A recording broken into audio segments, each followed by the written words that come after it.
le marché est en train de reprendre des couleurs. On a quitté les 53 000 $ et on est actuellement autour des 58 000 $. Les gars, c'est une reprise intéressante. Alors, est-ce que c'est le moment de long de parier à la hausse ou bien de parier à la baisse? Dans mon trade du jour, ce challenge-là que j'ai lancé, aujourd'hui c'est la 4e vidéo.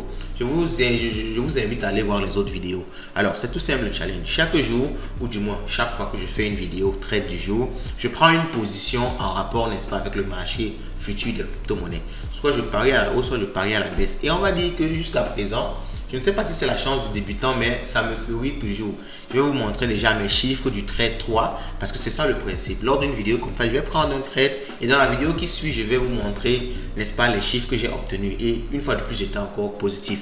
Alors, une autre nouvelle, c'est que je suis passé en compte réel parce que j'ai commencé en compte démo, mais je suis passé en compte réel parce que vraiment les opportunités étaient trop alléchantes pour moi. Je ne pouvais pas juste gagner en termes de connaissances sans gagner aussi en termes d'argent. Donc, j'ai laissé le compte démo et je suis parti en compte réel.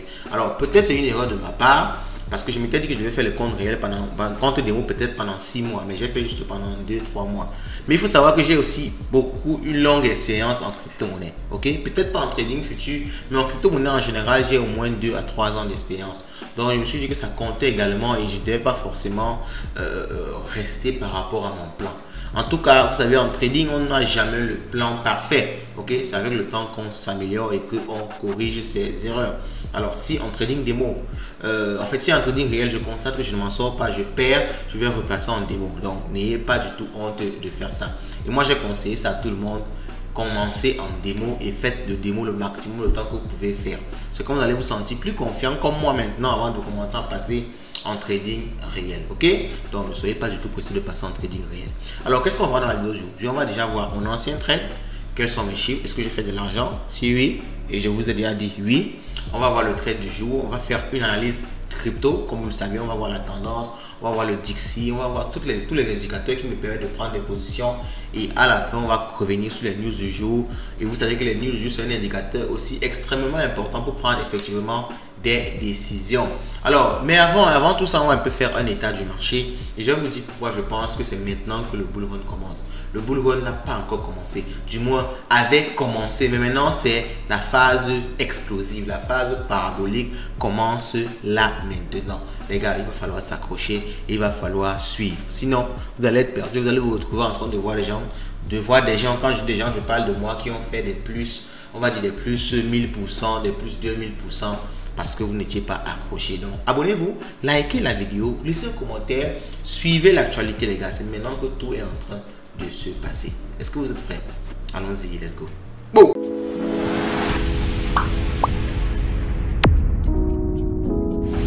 Comme je vous l'ai dit, on va commencer par l'état du marché. C'est très important de comprendre à quel niveau on est dans le marché. Alors, ce graphique-ci, c'est tout simplement le graphique qui définit, on va dire, le marché des crypto-monnaies, les marchés financiers de façon générale. C'est la même chose depuis des années, ça sera toujours la même chose. Parce que le marché ne fonctionne pas selon les mathématiques. Hein. Le marché fonctionne selon la psychologie humaine. Et la psychologie humaine ne changera jamais. Les humains aimeront toujours, ils feront toujours la guerre, ils auront toujours les sentiments, ils auront toujours la peur, ils auront toujours l'avidité. Ce sont les sentiments qui seront éternels. Donc les marchés fonctionneront toujours de la même façon. Alors qu'est-ce qui se passe au début des marchés? Il y a une montée, ok? Il y a une montée. À un moment donné, lorsque tout le monde est déjà tellement confiant, il y a un bear trap. Un bear trap, c'est une chute pendant une montée, ok? La chute là est là pour décourager beaucoup de personnes et faire liquider beaucoup de personnes qui ont pris des positions avec des leviers trop importants. C'est comme ça que le marché fonctionne. Et lorsqu'on a fait ce bear trap là, on reprend à la hausse et jusqu'à ce qu'il y ait encore une euphorie. Et lorsqu'il y a une euphorie, il y a encore un bull trap, ok? Il y a encore un bull trap. Alors, c'est un peu pareil, toujours quand il y a trop d'euphorie, le marché liquide tout le monde pour, on va dire, c'est quelque chose d'assez sain, sinon ça devient une bulle. Et quand c'est une bulle, ça peut causer autre chose. Parce que quand c'est une bulle, ça veut dire qu'un actif est trop vite surévalué. Et lorsqu'un actif est trop vite surévalué, quand ça explose, c'est souvent une crise financière mondiale carrément. Ok? Donc, il faut ce genre de correction pour qu'il y ait une certaine saineté sur le marché. Donc, vous voyez ici, c'est un bull trap là. Et après, on entame dans le bull market et on reprend dès le début, on reprend le même processus. Donc, actuellement, on est dans cette phase-ci, le bull trap. Ok, on est dans le bull trap. Donc, ça, on a eu une correction lors de la montée. Vous savez, on est monté jusqu'à 73 000 $. Il fallait donc cette correction là. et c'est ce qu'on vient de subir là jusqu'aux 53 000 $. Donc on est quitté de 73 000 $, on est descendu à 53 000 $. Ça fait pratiquement 20 000 $ de perdu. 20 000 $, vous calculez en pourcentage, c'est énorme les gars, c'est vraiment énorme. C'est près de 20% de perte. Ce sont des milliards et des milliards de dollars qui ont été comme ça liquidés. Donc vous comprenez donc avec ça que on est à ce niveau-ci. C'est pour dire que le vrai boulot même est en train de commencer, parce que vous voyez que la phase qui suit est beaucoup plus violente, beaucoup plus parabolique que celle qu'on a vécue avant. C'est pour dire que s'il faut acheter les gars sans donner de conseil en investissement, d'après ce graphique-ci, c'est là maintenant qu'il faut se positionner. Ok, donc les gars, ayez ça en tête. C'est un élément que je voulais partager avec vous au début de la vidéo. Ayez ça en tête et on peut maintenant aller avec la vidéo proprement dite en regardant déjà mon trade du mois passé. Quand je dis moi, pas le mois, mon trade de la fois passée. Alors, on revient ici, vous pouvez voir ça. Alors, ici, comme je vous ai dit, je suis en réel, donc ça veut un capital beaucoup moins intéressant parce qu'en démo, on te donne 50 000 $ de capital démo pour pouvoir faire tes tests. Alors, en réel, j'investis beaucoup moins parce que vous savez, je suis en réel, je commence en réel, donc je tâte encore le terrain. Je ne peux pas venir là mettre des sommes folles n'importe comment.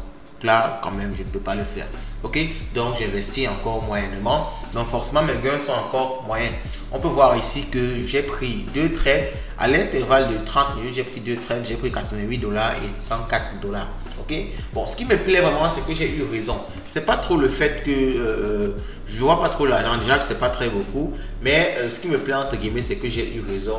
Ça veut dire ce que j'ai mis comme pari a finalement marché. Donc ça m'a beaucoup plu d'avoir ces éléments. Ça veut dire que mes analyses ont déjà un certain sens en rapport avec la direction du marché. Donc vous avez vu, c'était un close long, j'avais parié à la hausse et on est parti toucher ma target, on est parti toucher le chiffre que j'avais dit. J'ai fait par exemple la vidéo numéro 2, numéro 3 autant pour moi, je vous laisse épingler plus haut. Et après, je savais que lorsqu'on part trop vraiment vers le haut, en général il y a une correction. Donc j'ai pris par la suite un short. Alors je vous explique, ça c'est un peu de scalping. Je fais du day trading ou bien du scalping. Ça veut dire lorsque je vois le marché fonctionner, je me positionne sur des trades courts. 1 heure, maximum 24 heures en général. 1 heure, maximum 24 heures. 24 heures, j'aime bien faire 24 heures lorsque je fais le gap CME. J'en ai parlé. Si vous ne savez pas ce que c'est, suivez tout simplement la chaîne. Parce que de temps en temps dans les vidéos, moi je reviens sur ces éléments-ci. Donc dans la vidéo d'aujourd'hui, on va aller maintenant sur mon trade du jour. Je vous ai fait le bilan du trade passé. Allons maintenant sur mon trade du jour.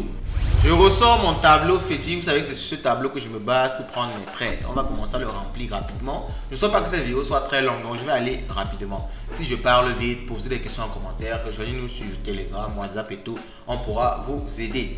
Alors, tendance, je regarde la tendance au niveau, n'est-ce pas, de TradingView. Je regarde le Bitcoin, je regarde la tendance.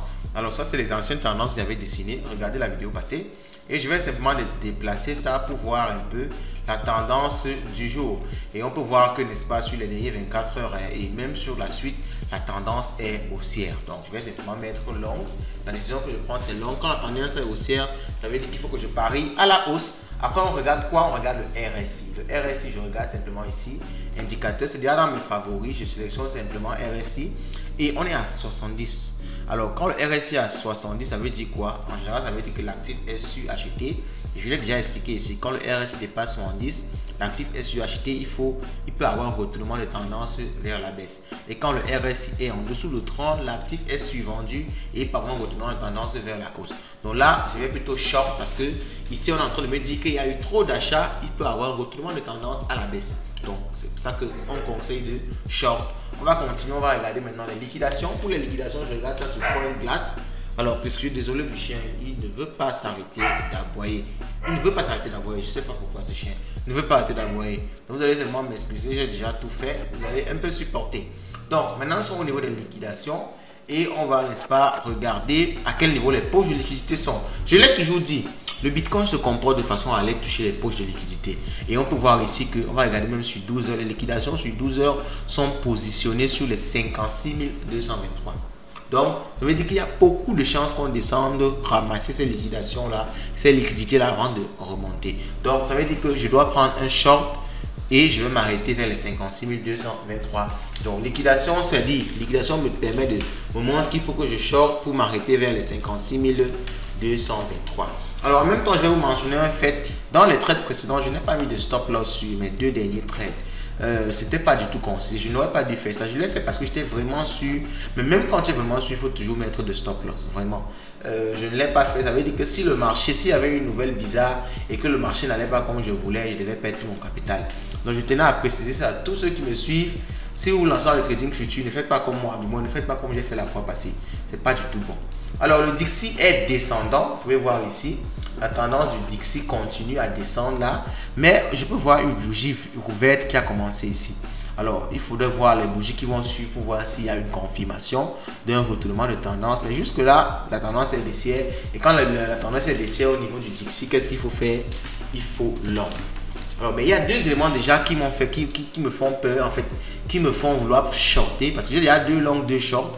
Donc, je suis plutôt, on va dire, à égalité. Mais l'élément ci me font avoir envie de faire un petit short. Parce qu'il peut avoir un petit short qui ramasse ces liquidités-ci avant de remonter maintenant dans long. Donc, je ne sais pas encore. On va voir. On va noter ce qui va se passer. En tout cas, je vais prendre une décision. Continuons d'abord. On va regarder le MACD. On va voir comment le MACD se comporte. Vous savez que le MACD, en fonction du comportement du MACD, on peut savoir s'il y aura un retournement à la hausse ou un retournement à la baisse. Voici le MACD ici, que j'ai l'habitude de prendre. C'est dans mes favoris. Et le MACD me dit quoi? Le MACD, le voici ici. Alors, je vais le fermer d'abord. Je vais le rouvrir. Alors, pourquoi est-ce qu'il ne se dessine pas? Je ne le vois pas. Je ne le vois pas, il ne se dessine pas. C'est bizarre ça. Il ne se dessine pas. Alors, je ne sais pas pourquoi. Pourquoi est-ce qu'il ne se dessine pas? Alors, je vais essayer de reset le graphique. Reset chart view. Je vais essayer de tout fermer. Je vais essayer de reset le graphique pour que ça reset tout à 0 pour que j'essaie de voir si je revois le MACD. Reset chart view, même reset ne veut pas reset. Bon, je vais carrément. Ah non, je suis sur le Dixie. Je dois revenir sur le Bitcoin. Ouf, les gars, désolé. Donc, je suis sur le Dixie. Alors, je reviens sur le MACD. Le MACD, j'espère que ça va s'afficher. Indicateur MACD. Ok, c'est bon, ça s'affiche maintenant. Alors, vous pouvez voir ici que le MACD a coupé la ligne de signal vers le haut. J'ai déjà expliqué également le MACD. Donc, bon, je vais quand même revenir dessus. Lorsque le MACD, la ligne qui est bleue ici, coupe la ligne de signal vers le haut, ça veut dire qu'on a un retournement de tendance vers le haut. Vous pouvez voir ici que c'est ce qui s'est passé effectivement. Alors là, vous voyez que on est en train d'avancer, mais rien n'a coupé. Le MACD n'a pas été coupé ici. Ça veut dire qu'on ne peut pas encore prendre une décision claire. Il n'y a pas vraiment de décision claire à prendre au niveau du MACD. Donc, je ne vais rien prendre ici. Je ne vais rien dire là. Et on continue avec les fundings. Les fundings, ce sont les éléments qui nous montrent un peu comment tout le monde fait sur le marché. Vous savez, sur le marché ne fait jamais gagner tout le monde. Ok, le marché ne fait jamais gagner tout le monde. Et j'ai envie de voir comment les fundings évoluent. Est-ce que les fundings sont montés ou descendus? Je vais regarder ça au niveau de la courbe des fundings ici en bas. Vous voyez que les fundings sont descendus. Ça veut dire que les gens sont en train de shorter. Ça continue de descendre. Les gens sont en train de shorter en général. Et quand tout le monde short, qu'est-ce qu'il faut faire? Il faut plutôt long. Ok, il faut plutôt long. Alors on va maintenant tomber sur les news du jour. Les news du jour, quelles sont les news du jour? Et pour ça, je reviens sur Twitter et je vous demande encore, je vous invite encore à faire un tour sur Twitter, n'est-ce pas, pour pouvoir non seulement nous soutenir, mais également, tout simplement, alors je suis parti où là, je dois venir sur Twitter. Non seulement nous soutenir, mais également pour être au courant des news, parce que sur Twitter, on communique beaucoup plus efficacement, beaucoup plus rapidement. Alors, quelles sont les news du jour? On va faire un tour sur les news du jour. Alors ça c'est une news qui concerne la France avec le Asher. Le Asher, c'est un célèbre influenceur crypto et il va participer à une conférence à Bruxelles. L'ETC, la communauté Ethereum, la conférence autour de la communauté Ethereum au niveau de Bruxelles. Bon, alors ça c'est un trade que j'ai commenté. Il ne va pas chercher à regarder ça. Ça ne nous intéresse pas comme news. Alors l'adresse wallet de Vitalik, c'est le créateur de Ethereum, a transféré 100 Ethereum d'une valeur d'environ 300 000 $ pour faire un don. Ça ne nous intéresse vraiment pas. Alors, Justin Sun dévoile à travailler sur un système de transfert de stablecoins sans frais. Ça, c'est une bonne nouvelle pour l'écosystème. Alors, quand on regarde les news, on regarde tout simplement quoi? On veut non seulement s'informer, mais également avoir les news qui vont nous permettre de prendre une position. Est-ce qu'il y a une nouvelle négative? Les nouvelles négatives, en général, vont entraîner une baisse du prix. Les nouvelles positives vont entraîner une hausse du prix. À compter du 30 décembre, les échanges de crypto-monnaies dans l'Union européenne devront se conformer à la Travel Rule, une réglementation stricte destinée à renforcer la lutte contre le blanchiment d'argent. Alors on va peut-être revenir dans une vidéo principalement sur ça pour voir exactement en quoi est-ce que ça consiste cette Travel Rule-ci. Alors ça c'est une vidéo sur TapSwap, je l'ai fait ce matin. C'est un play to earn qui est, on va dire, qui a du potentiel. Je crois qu'il faut y faire un tour quand même, ça peut être intéressant. Alors Chris Wood, stratège en chef chez Jeffrey, affirme que les fondements potentiels de l'étalon papier dollar pourraient bénéficier aux détenteurs de Bitcoin. Ça on le verra parce que ces analystes, il ne faut jamais prendre leur parole comme argent comptant. Alors ça c'est une analyste, on va pas voir ça. Le TS Spot Bitcoin enregistre un flux de 143 millions de dollars hier. Alors il y a des entrées dans les ETF Bitcoin. Ça veut dire que quand ça chute, les ETF eux ils ne font que acheter, acheter, acheter et encore acheter. Donc vous voyez que les gars, vous avez peur, vous hésitez pendant que des professionnels, des milliardaires de Wall Street sont en train d'investir comme des malades dans les crypto-monnaies. Donc les gars, faites vos recherches et lancez-vous. L'analyse de Wall Street, Lina Jones suggère que Ripple pourrait jouer un rôle similaire à celui de la réserve fédérale dans le système financier émergent. Alors Ripple c'est un peu une monnaie qui a eu trop de problèmes. Moi je n'investis pas du tout dedans. Ça a eu tellement de problèmes. Ça peut sortir totalement gagnant comme ça peut sortir totalement perdant. Alors ça c'est une vidéo que j'ai envie de faire d'ici peu. Une vidéo sur comment est-ce que vos crypto-monnaies vont faire lorsque vous allez mourir. Vous savez, on ne pense jamais à la mort. Pourtant c'est très important de voir comment est-ce que vous allez faire. Parce que si vous mourrez et qu'on ne connaît pas votre code secret, on ne connaît pas vos 24 mots, ces cryptos-là seront totalement perdus. Pourtant, ça peut aider votre famille. Donc, il y a des mécanismes actuellement qu'on essaie de mettre pour pouvoir, n'est-ce pas, partager les informations comme les 24 mots à sa mort. Et on partage ça, n'est-ce pas, à votre famille, à votre femme, à vos enfants pour qu'ils puissent, n'est-ce pas, en bénéficier. Alors, c'est un petit tour sur les news du jour. Vous avez pu voir qu'au niveau des news du jour, il n'y a rien de mauvais. Ok, il n'y a rien de mauvais. Il n'y a pas de news qui va faire cracher le marché. Donc, on va dire que c'est plutôt bonne chose, c'est une petite bonne chose. Donc, ça peut nous faire long. Ok, il n'y a pas ici de mauvaises news. Hein. Donc, décision finale ici, c'est le long. Alors, vraiment, je prends ce long là malgré moi. Parce que bon, les deux éléments-ci ne suis vraiment pas trop confiant. Alors, la générale, la meilleure décision quand vous n'êtes pas confiant, c'est de ne pas trader du tout. Ou je vais trader plutôt en démo pour voir ce qui va se passer. Mais en tout cas, je vais prendre un trade. Ce sera soit en démo, soit je ne vais pas trader du tout parce que je ne suis pas confiant. Lorsqu'on a ces deux éléments-ci comme ça, le Bitcoin aime trop chercher la liquidité. Donc, on risque de toucher ça avant de remonter en long. Donc, peut-être je vais faire un petit short vers les 56 223 et après, je vais relong directement en fonction des autres indicateurs. Je vais encore me poser pour mieux réfléchir. Je ne peux pas le faire directement à l'intérieur de la vidéo comme ça. Bon, les gars, vous me suivez? Dites-moi ce que vous pensez jusqu'à présent de mon challenge. Est-ce que ça vous inspire? Est-ce que je suis rentable? Je suis rentable, la question ne se pose pas. Jusqu'à présent, je le suis. Je n'ai pas encore encaissé vraiment de pertes. Ok, malgré les risques que j'ai pris. Et vraiment, ces risques-là, je ne les prendrai plus parce qu'il n'est pas question pour moi de redonner au marché tout l'argent que j'ai déjà pu gagner avec le marché. Je vais faire tout pour garder cet argent-là pour moi. Ok? Bon, les gars, dites-moi ce que vous pensez en commentaire. N'oubliez pas le mot du jour qui est tout simplement Bull Run Crypto. Bull Run Crypto commence là maintenant. Laissez le mot du jour en commentaire Bull Run Crypto et on se dit à la prochaine.